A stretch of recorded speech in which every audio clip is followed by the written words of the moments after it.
ওর মধ্যে 3-4 জন সাংসদ আছে যারা বলছে বারবার, যারা এনডিএর বৈঠকে ডাকার পরও যায়নি, যারা বারবার বলছে যে ভুল বুঝিয়ে নিয়ে যাওয়া হচ্ছে, আমাদের নেতৃত্বের সাথে যোগাযোগ রাখছে, তাদের ব্যাপারে ওই 3-4 জন সাংসদের ব্যাপারে শীর্ষ নেতৃত্ব কি নেবে না নেবে আমরা বলতে পারবো না। যেটাই নেবেন আমরা নিশ্চিতভাবে সেটাকে মেনে নেব, কিন্তু বাদ বাকি ওই গদ্দার বেঈমান ধান্দাবাজদের কোনো জায়গা নেই তৃণমূল কংগ্রেস। রচনা বন্দ্যোপাধ্যায়কে বলুন কোনো একটা ওয়ার্ডে দাঁড়িয়ে জিততে, বাজে কথা বলার একটা, দেখুন উনি এখন ধোয়া ধোয়া ধোয়া, আর বানায় থাকতে যোগ্যতা লাগে, ওনার কথা তৃণমূল জিতলে আপনি কোথায় থাকতেন, বলছে তৃণমূলেই থাকতাম।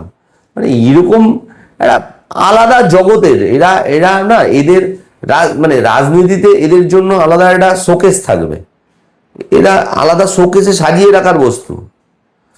বেকার বেকার এই খোলা থাকাটা, মানে এদের এদের এদের এদের জন্য আলাদা একটা চ্যাপ্টার থাকবে রাজনীতিতে।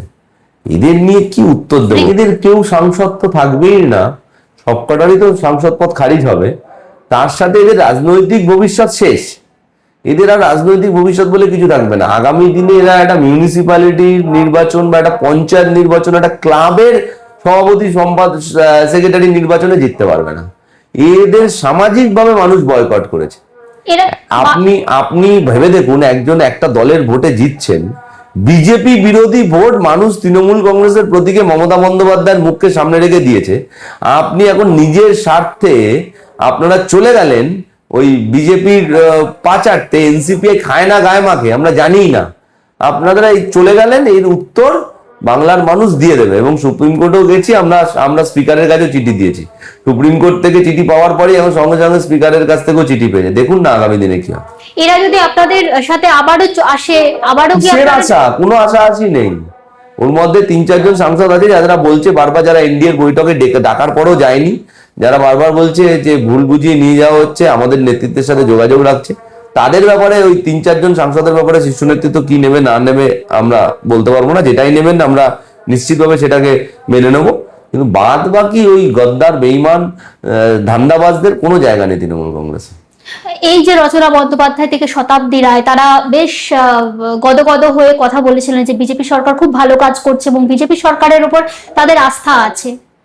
মানে তৃণমূলের ভোটে জিতলেন, এটা কি মানে সুস্থ? তৃণমূলের ভোটে জিতলেন, 2026-এর বিধানসভা নির্বাচনের আগে অব্দি আপনাদের মনে হয়নি বিজেপি এত অসাধারণ কাজ করেছে? বিজেপি যদি এত অসাধারণ কাজ করে, আপনি তৃণমূল কংগ্রেসের সাংসদ হয়ে রইলেন কেন?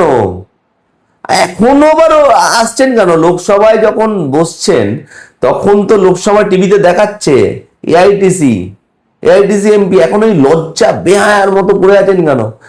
বিজেপি এত ভালো কাজ করছেন, যান না বিজেপির কাছে রেজিগনেশন দিয়ে বিজেপির হয়ে দাঁড়ান না। রাজ্যসভার সাংসদরা তো রেজিগনেশন দিয়েছে, বিজেপি তাদের বিরুদ্ধে গরু চুরির টাকার বিভিন্ন ধরনের অভিযোগ করেছিল বিজেপি, ওই সুকান্ত মজুমদার, প্রকাশ সিং বারাক, তাদেরই আবার নিয়েছেন, তাদেরই আবার রাজ্যসভা সাংসদ করেছেন। তা আপনারা রেজিগনেশন দিয়ে লড়ুন না, যান না বিজেপি টিকিট দিলে লড়ুন না, তারপরে দেখা যাবে বিজেপি এত ভালো কাজ করছে। রচনা বন্দ্যোপাধ্যায় তো রীতিমতো বলে হচ্ছেন যে উনি মমতা বন্দ্যোপাধ্যায়ের জন্য জেতেননি, উনি ওনার একটা বিশাল